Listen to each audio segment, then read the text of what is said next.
But if I've got to pick between one of these two shoes, which shoe am I going for? Well,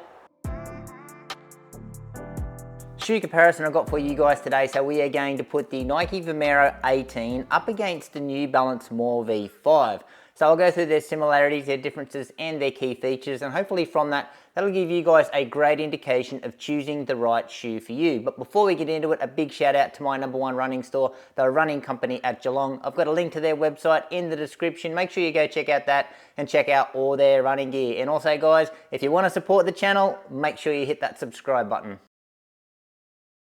And with the specs, so both neutral max cushion daily trainers here. Now, you're going to have to pay $40 more for the More V5 in Australia. However, it's just a little bit of a price difference there in the US. Now, nothing between these two shoes in the weight, and you can't really tell the difference either. They are balanced slightly different though, so it feels a little bit heavier in the heel of the Mero, where the More V5 is probably a little bit more balanced throughout the shoe. Now, in the stack, both huge stacks there, but can you feel the difference on the foot? Well, walking around in the shoes and running in the shoes with one shoe on each foot, they feel pretty much exactly the same, but what you can notice is the difference in the drops there. So a 10mm drop here in the 18 versus a 4mm drop in the More V5, yeah, certainly noticeable on the run. And in your uppers, lots of similarities here. So both using engineered mesh, and the mesh that they use on either shoe is quite thick and it's not the most breathable. So both pretty hot shoes, but both super plush, super comfortable uppers. Now with the Vomero here, super solid heel counter at the back and a plush amount of padding around the heel collar. So ridiculous amount of padding here, and also heaps of padding on the tongue.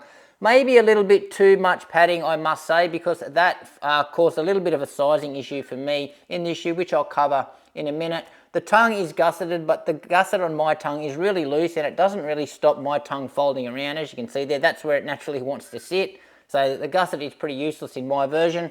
Now, with the lacing system, they don't have the standard eyelets here. They've just got a cable sewn in either side of the shoe, and the laces just weave around that, but that does a good job to secure the midfoot here in this shoe. I haven't had any dramas with the lockdown.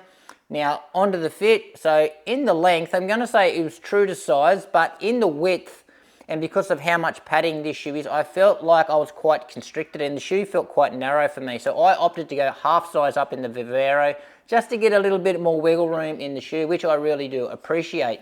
And with the More, so still got a structured heel counter here, but certainly not as structured and built up as the Vomero. We still have a plush amount of padding around the heel collar and on the tongue, but it's not as puffy as what's in the Vomero. So I quite like the amount of padding that the More's got. Gusseted tongue here as well. However, the gusset here is effective, so the tongue doesn't really go anywhere here. Now, standard lacing system here, just standard eyelets, great midfoot lockdown. I get no heel slippage in this shoe, so absolutely excellent in the lockdown department. In the fit for the More, true to size in the length, and in the width, I'm going to say it's probably narrow for a New Balance shoe, but I don't have any dramas with the width here, so I did go true to size. Now, build quality in both shoes, I'm going to give the nod to the New Balance More V5. It just feels like it's the more premium shoe. It is the more expensive shoe, but yeah, overall feel and looks, yeah, it just looks like a cleaner shoe. And stepping comfort, well, they're both pretty amazing. And in the outsoles, there's a few similarities going on here on the bottom as well. So probably about the same amount of rubber coverage on both shoes. And they've got the rubber in the same kind of places. So they've got it segmented off there in the forefoot, which I love, and also in the high wear areas at the rear. But what you get here with the Vomero, so they've still got their waffle lugs that Nike is so famous for, but they don't have the shoe leathered in it. They've just got it around the edges of this shoe, so on the edges here and in the high wear areas at the back. Then they've got these new pods in the forefoot, just adding a little bit of flexibility and agility to the shoe from the previous version, which I think I can feel. Now, how does it perform? Well, in the grip department, in the dry, obviously always excellent. In the wet though, on a wet bitumen road, I have had some slippage issues. So the less waffle lugs on the bottom means it's going to be a little more slippery. However, this is still great for your different surfaces as well. So this is great on a dirt road. Now with the More V5, so again, same amount of rubber coverage, but they don't have like deep or aggressive lugs like you do in the Vomero. It's pretty much just pods on the bottom here. But what I will say with the grip or the type of rubber that they're using here in the More V5, it is excellent in all conditions. So great in the dry, but great on a wet road. So that wet bitumen road that you'll get some slippage in the Vomero, you don't get any slippage here in the More V5. However, what this is probably not as suitable to, and that is if you take it off-road slightly. So this is going to be a little bit more slippery on a dirt road in comparison to the More V5. Durability-wise with these shoes, obviously they're going to show some signs of wear until this rubber or this outsole gets used to your gait and where you strike the ground, but after that they hold up pretty well. And in the midsole, so this is where these shoes start to differ a little bit. So we've got dual density foam going on in the Vomero, so that just means two types of foams. So they have got their Zoom X, their premium foam, which you can see plastered on the side there. However, it's just got a Zoom X core, so the entirety of the shoe isn't Zoom X. It's just got this little sidewall here that you can see, but then inside it, it's got this big fat Zoom X core. So they haven't really skimped out on the Zoom X, which is great to see. And then housing that Zoom X core and the rest of the foam on the shoe is just their daily trainer type foam. That's the React X, that's what features in the Pegasus as well. But that React X foam is just going to add a little bit of stability to this Zoom X and also add a little bit of durability as well. Now there's no plate in this shoe. Flexibility wise though, it's still a pretty flexible shoe.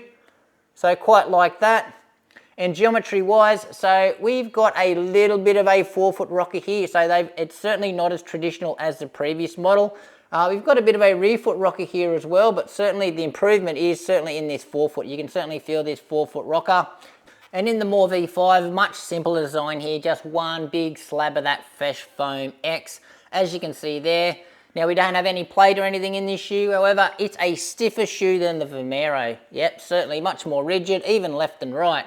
Now, we've got some rocker geometry here, just like the Vomero. I actually think the geometries are quite similar. So they're not overly aggressively rockered shoes, but certainly just enough curvature there to take any slappiness out of the ride. And they've both got a bit of a rear foot bevel there, or a rear foot rocker as well.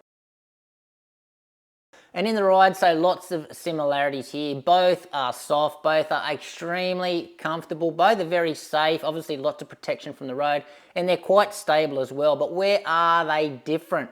So for me, it's the bounce and the type of energy return that you get, and it's also just how much the drop affects the ride as well. So with the Vomero 18, it's all got to do with the amount of energy return. It's the type of energy return that you get, or the type of feedback that I get with this shoe.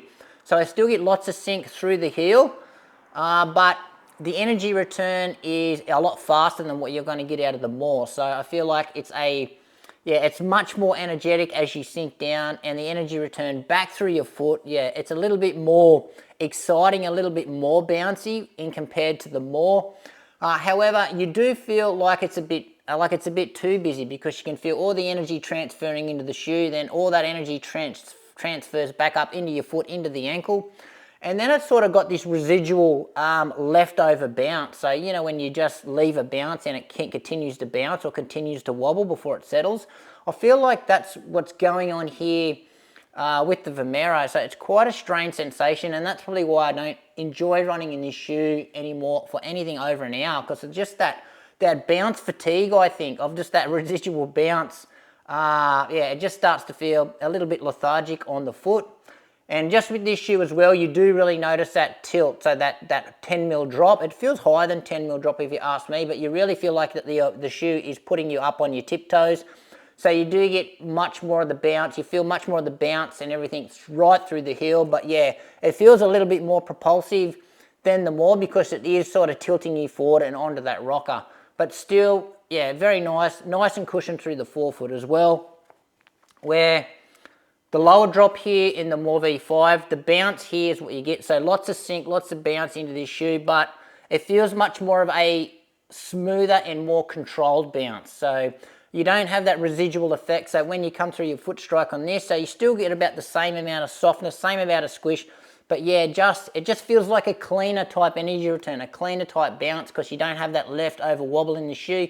You don't feel that transfer of the energy going through your foot every time. You're not getting that that bounce fatigue.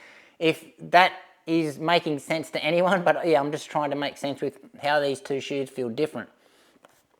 The shoe overall feels more balanced. You can definitely feel like that the forefoot has got a lot more cushion than the Vomero, but again, as I said, you don't feel like it is as propulsive, or you're not feeling like it's pushing you forward as much as the Vomero. However, it's just, yeah, it probably feels a little bit more cushioned overall, the More V5, and it certainly feels a little bit more natural to run on.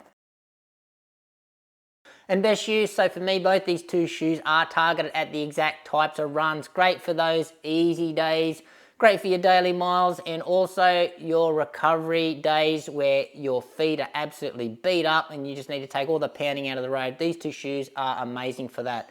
Now, can you do a long run in these shoes? Well, yes, you could, but for me, they are both, probably aren't the most efficient shoe for a long run. They're both a little bit heavy, they're a little bit soft, and I do think they get a little bit mushy towards the end of the run. But yes, you could, but they're probably not ideal for that. And just wrapping up the comparison between these two shoes, so lots of similarities between these two shoes. So for me, the feedback of the foam in both shoes is probably the most similar between most of the other shoes out there on the market. So I do get a lot of questions of what is the ride of the Vomero most familiar to, and for me, it's the foam in the fresh foam where it's most familiar to. But the big difference here, as I said, is the drop that you're gonna notice. So if you're a runner who's most of your shoes and you've run in a high drop shoe for most of your time, most of your runs, then I think you need to stick to your high drop and go with the Vomero. However, if you like a little bit more natural feeling shoe, or you like that lower drop in shoes, then obviously the More V5 is the right shoe for you. But if I've got to pick between one of these two shoes, which shoe am I going for? Well, I think I actually prefer the More V5 by a whisker. So not by much, only just. And that's just, I think I'll get a little bit more use out of this shoe just because of that, that bounce fatigue that I'm starting to feel in the Vomero. So I prefer the smoother ride, even though I do really appreciate the high drop here, and especially when I've got some sore Achilles, I will certainly be reaching for the Vomero on those days. But anyway, guys, that's it from me. Any questions you've got regarding these two shoes or how they compare to anything else, just ask me in the comments below. Thanks for watching. Make sure you give this video a like, subscribe to the channel, and we'll see you next time.